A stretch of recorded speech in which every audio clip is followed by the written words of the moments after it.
அண்ணாமலை சாட்டையடி போராட்டத்தில் அவர் வெளிநாட்டுக்கு அரசியல் படிக்க போனதாக சொன்னார்கள். இப்போதான் தெரிகிறது அவர் சர்க்கஸ் படிக்க போயிருக்கிறார் என்று. இந்த சர்க்கஸ்ல கோமாளிகள்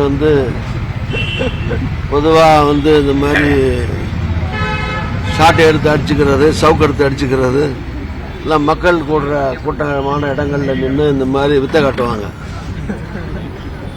அது மாதிரி லண்டன்ல அரசியல் படிக்க போய் இந்த சர்க்கஸ் அரசியல் தான் படிச்சார் போல் இருக்கு.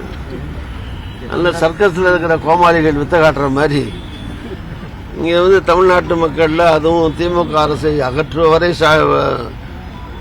தென்னெடுத்து அடிச்சுக்க வேண்டியதானே. ஏன் ஒரு நாளோட இருக்கு? ஒரு நாளைக்கு வீட்டுக்கு முன்னால நின்று 5-6 அடி அடிச்சுக்கதா சொன்னாரு. ஆட்சி அகற்றுவரை காலனி அழிய மாட்டேன், செருப்பு போட மாட்டேன்னு சொல்லியிருக்காரு. ஆட்சி அகற்றுவரை தென்னை அடிச்சுக்க வேண்டியதானே ஒரு 5-6 அடி. சும்மா விளையாட்டா சொல்றேன், பாவம் அடிச்சுக்க வேணாம். அவர் முதல் நாளே அடிச்சுக்க வேணாம்னு சொல்லுவேன். இன்னும் அவரை நம்பி அவர் மனைவி புள்ள குட்டி எல்லாம் இருக்காங்கல்ல. அரசியல் இருக்கிறது அரசியல் ரீதியாக அவர் போராடட்டும், ஆர்ப்பாட்டம் பண்ணட்டும், எல்லாம் பண்ணலாம். கண்டன ஆர்ப்பாட்டம், மறியல், உண்ணாவிரதம் இப்படி பண்ணலாமே தவிர மகாத்மா காந்தி கூட சவுக்கடி அடிச்சுக்கலையே. மகாத்மா காந்தி கூட சுதந்திர போராட்டத்துக்காக அவரோட ஒரு தியாகி அவரு.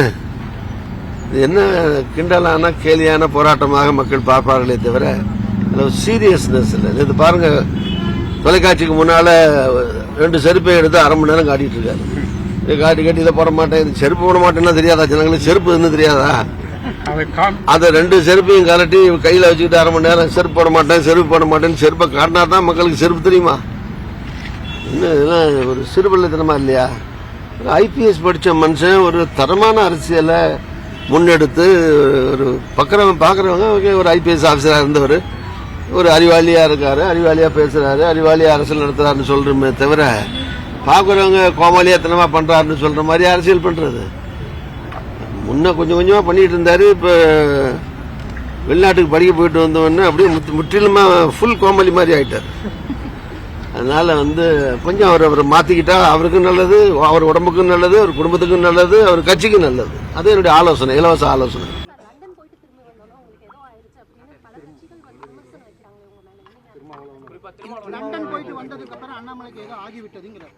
இன்னும் கொஞ்சம் நல்லவனாக இருக்குன்னு நினைக்கிறேன் சார்.